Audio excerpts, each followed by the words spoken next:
Since it was just the 4th of July holiday in the US, we've been thinking about freedom a lot lately. And in today's episode, we're going to focus on financial freedom. You're listening to the Investing Mastermind Podcast. I'm Michelle Markey. And I'm Signe Lundholt. So, the topic of financial freedom is extremely varied. Like, what does that mean? What does it mean to try to achieve what's called FIRE, which is financial independence, retire early? There's so much written about this topic online that you could go to town in dreaming about a financial future where you no longer have to work and you can just hang out on the beach with a nice cocktail and just live a sweet life, not having to worry about money ever again. And that could be a goal for some people out there. What do you think, Sina, about the topic of financial freedom? I love the topic. I would say to a large extent, I feel that I'm financially free in terms of a lot of my income comes from stock market assets in the market, different kinds of trades I'm doing in the stock market. And I wouldn't have been able to leave my corporate career if it hadn't been for the stock market. So I would say that the way you define financial freedom is when your expenses are covered by the gains from any passive income you may have. That's potentially when you are financially free. I would say for me, that's the definition. It's when your gains that you have from any passive income can cover all of your expenses. So, yeah. So it's actually also fairly easy to figure out when you potentially would be financially independent. It's pretty simple math to actually get there, but then it's a whole lot of work to get to that destination. How about you? Financial freedom, is that something you're trying to achieve, Michelle? Yes, I would love to achieve financial freedom, and I'm definitely working on it. I think I haven't quite gotten to that point yet where I could just kick back and not work. So I definitely still need to work for now, but I think I'm on my way. And I try to encourage other people around me that they can totally achieve financial freedom too, whatever that means to them. And financial freedom doesn't mean you have to stop working, in my opinion. You could still continue to work and be financially free and just kind of enjoy life. Like you might get a paycheck and be like, oh, look, just money coming in, but I'm having fun working. So sometimes people think that they are kind of financially strapped, that they need to work paycheck to paycheck to afford their lifestyle. So a lot of one's financial freedom depends on one's lifestyle, in my opinion. Like if you're the type of person who's shopping for expensive handbags every week and you find yourself without much money left in your bank account every week, that's a little bit extreme, but it depends on what your values are. Is it more important to you to have expensive handbags every week, or do you want to save some of that money and maybe put it toward a larger goal in the future? Just as an example, I'm not picking on anybody who likes expensive handbags, but it's just to put it in context, like what is more important to you, this certain material object or a certain less material financial future goal that perhaps could be meaningful? And Sina, how do you frame goals in terms of thinking about what people want for themselves financially? That's a great question. Also, because, like you're saying, some people might want to reduce their expenses in order to be able to live financially independent. They're fine with prioritizing hard what do you use your money on. So that's one way of trying to get financially free, is to reduce your expenses to a bare minimum and find out, okay, so if I could reduce all my expenses to a bare minimum, what number are we talking about then? Or some people might not dream about financial freedom and thinking about, okay, I can only eat soup or oatmeal for dinner, and want to set an audacious goal in terms of saying, all right, so I want to be financially independent, but it needs to come with, a certain lifestyle. And if that's the goal, you would still need to prioritize to some extent, right? Because you can't have it all. It's like always trying to figure out what is most important for me. Is it the travel? Is it the handbag? But then from that, you can again make an overview of what expenses would that require, that type of lifestyle. And you can do on that scale, there are so many different kinds of shades, from being like super, whatever you would call it, really focused on your expenses, live on a Yeah, bare like minimum. yeah, like called frugal. Yeah. Frugal. Okay, Mhm. great. Or you could go to the other side of the scale and then try to set an audacious goal, which is, I want total financial independence, like ultimate. And that's where the most important thing, though, you asked me about how do you set goals? The most important thing is that number. What is that number? Your annual expenses. What would be the bare minimum of expenses you would need? Or if you would actually like a nice lifestyle, then what would your annual income be? And then the next thing you could do is you could say, all right, but the market average is 10% for the S&P 500 in an index fund. If you invested in that, then, as a rule of thumb, since 1971, that's been an annual return of 10.5%.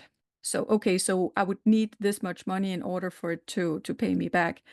So it's quite a simple calculation, and it is actually something I do with some students. And I did have one student a few years back, and in one of the first sessions, we did talk about, but how come you want to invest? What is your financial goal? What is it you want to achieve? And what she said was, well, I want to be financially free. I want financial independence. She calculated the number in terms of where on that scale did she want to be. Did she want to live a frugal life, or have a little bit of a more, comfortable, or whatever you would say, life? And then she calculated that number. And I'm so impressed because she, from time to time, she checks back in how is it going. And I'm so impressed because, she recently just emailed me and said, I'm close to 100,000 euros coming from nothing, right? So it's just amazing how she's been working towards that goal. And she's so clear on she wants the financial freedom. So she makes choices in life based on that goal. And I just think it's so inspiring. I'm really like, wow, that's awesome. Yeah, especially if she might not have grown up with a money-saving mindset, like if that wasn't taught to her by her parents or family members that could help set her on a path toward saving and investing from an early age. So it's incredible that she was so motivated because a lot of people don't. Like they just whine and complain like, "Oh, I don't have enough money. I'm not earning enough. I will never be able to afford living in a nice neighborhood and have a nice car." And instead of doing something more about it, they just either blame other people for their circumstances or, whatever, but they don't take a hard look inside and take actual actions to make a change in their life if they do want all those things. If it's so important to them to live in an expensive house, to have a fancy car, if those are important to someone, then that should be something that they work toward and not just complain that, "Oh, I will never be able to afford that." Like, because that puts them in a place that they're stuck instead of what your student did, which is she freed herself from whatever previous attitude she might have had. Like maybe I'm not saying she used to think this way, but maybe she thought it was hopeless no matter how much she worked. She was just always finding her bank account empty at the end of a week. Maybe there are people out there who it's more of a shift in mindset and attitude rather than your current circumstances. Like, even if you only make $10 an hour, you can still save. There are still ways that you can change your circumstances so that as little money as you might make per hour, you can still do something about it. You're not just relegated to a stuck situation where you can never achieve your financial goals just because life is hard.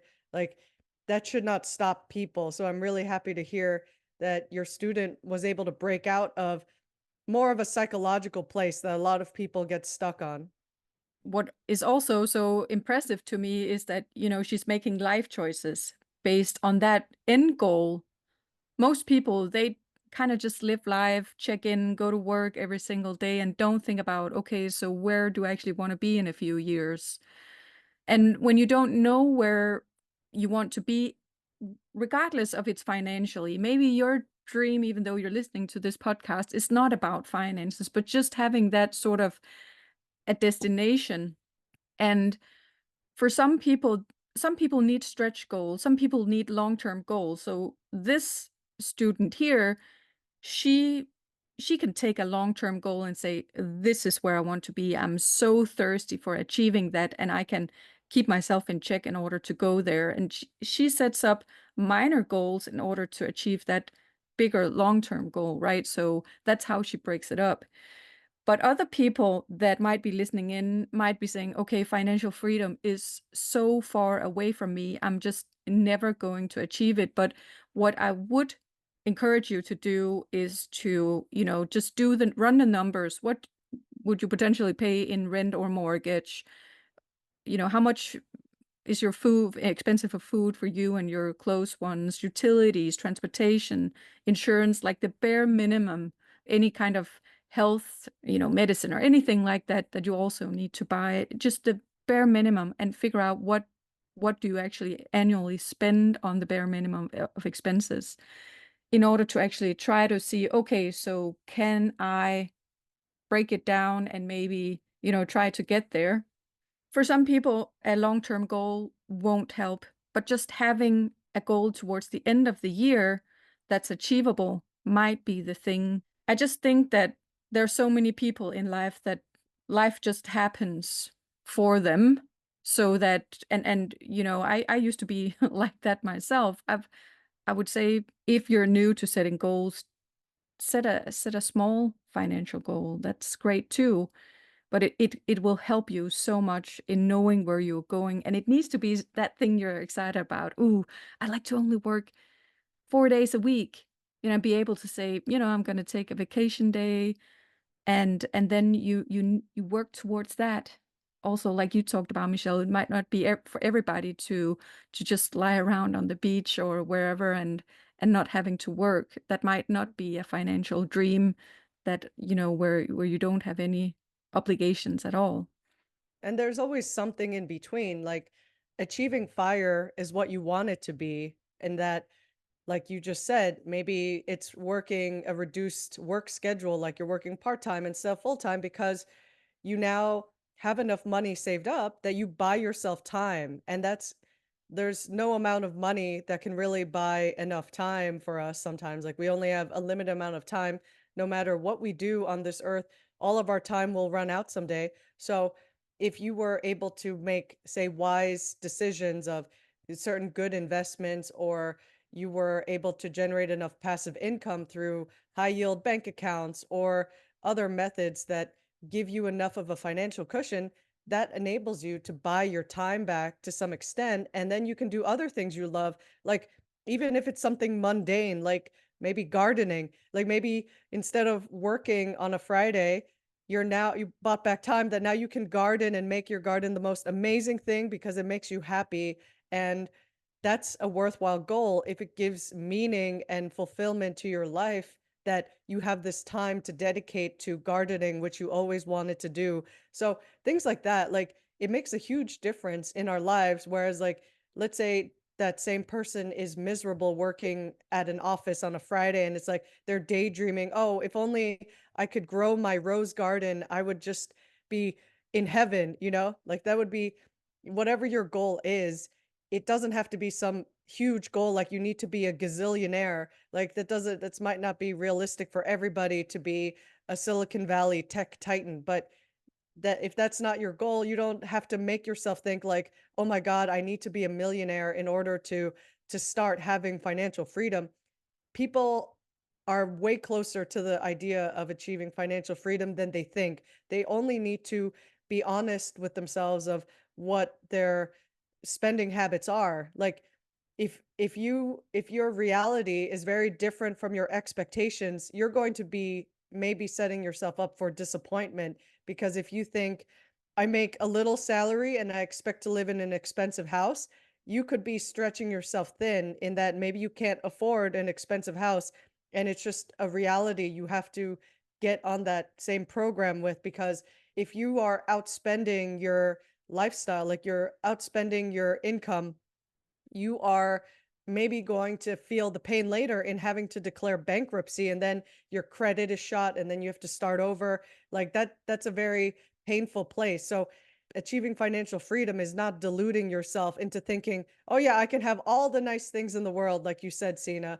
You can't have all your cake and eat it too all the time. You have to try to be honest with yourself of what can I realistically achieve that doesn't, cause pain for me and my family later on, because there's so many people who sadly experience that. Like when we had the Great Recession with the housing crisis, a lot of people had a lot of real estate that they couldn't hold on to, and their houses got foreclosed on, and that could have been a sad situation for many families. So you just want to try to be realistic, like you said, Sina, about taking stock of your expenses, mashing that up against your income and your earnings. And a lot of ways that you can also help yourself along a path of financial freedom is to have more than one source of income. Like where a lot of people might run into challenges is they think they only can have income from one source, a job, but that's not the case. You can have income from the stock market like Sina is doing. You can have income from a high yield bank account. You could have income from doing a side hustle job, like maybe you love walking dogs. That could be a side hustle, or you like selling stuff on Facebook Marketplace. That could be a way to generate income that you didn't think about before. And maybe you go around, you like going on walks and you find, oh, someone's throwing out this nice couch and you could sell it on Facebook Marketplace and you could make a business out of that. So there's so many things that people have opportunities to generate income, and that can get you closer to financial freedom than you may have previously imagined.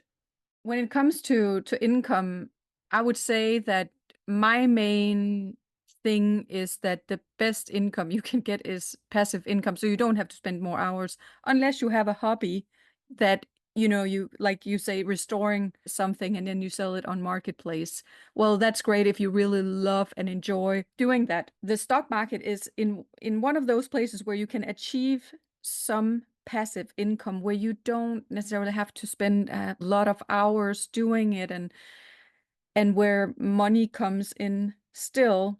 Another thing is if you write a book and you get the commission from the book and other types of assets where people will pay you, it can be incredibly difficult to set up. I've tried actually a few things, like Amazon merchandise and all kinds of different things, and not been very successful. I've bought internet domains and all kinds of things where I haven't been successful, but I've tried. And, sometimes something works and other times it's like, oh, right, that didn't work. And I remember just when AI came out, there was a surge again in like coloring books where it was all created by AI, these coloring books, and put on Amazon. Yeah, it's about finding that side hustle. It can be super difficult to actually set up something that will give you passive income, but it's about trying it out, seeing if you can crack the code, and if it didn't work, then try something different. And that's all we can do. And even if we're not successful at side hustles or finding so many, like, I mean, sure, it'd be nice if we had 7 sources of passive income, but even if not, it's okay. Like you can have a few, like definitely from a bank or the stock market, most likely. Those are the most accessible, in my opinion, that Yeah. anybody can do. And it doesn't involve too much gambling, I don't think, unless you're trying to trade too much in the stock market, which is not what we're encouraging. But if you want to learn from Sina and how she does it with the stock market, feel free to visit investionista.com, Yeah. and and you I'm can, closed for this summer, but join the wait list when I yeah, you open can up be again after summer. you can be Yeah. seen as students someday. So, that would be a way that you can get education to learn how to do it if you're interested in that, or if you want to figure it out on your own. Everybody is capable. Like they say, you can achieve anything you put your mind to. So, if you believe in yourself and you keep trying, like that's one of the most important things. Like some people might try something, then they give up quickly and they're like, "Oh, I will never figure it out." And that's not what you want to set yourself up for. You want to have an open mind and keep trying. And as long as you keep trying, you will eventually break through. There is always hope. And we hope that this podcast has been helpful to folks out there if you're thinking about financial freedom and how do you achieve that. I think that if you define some of those things for yourself, like Sienna and I talked about, what are your financial goals? What are your expenses and assets? And if you start realizing, hey, actually, I have more gains coming in than I have expenses going out, maybe I can start building on that. And that would be an amazing journey that people will have. So, with that, Sina, do you have any last thoughts before we let people go on their path toward financial freedom? Oh no, I'm gonna let people go so they can achieve that as soon as possible. So we'll be back on Tuesday. Till next time.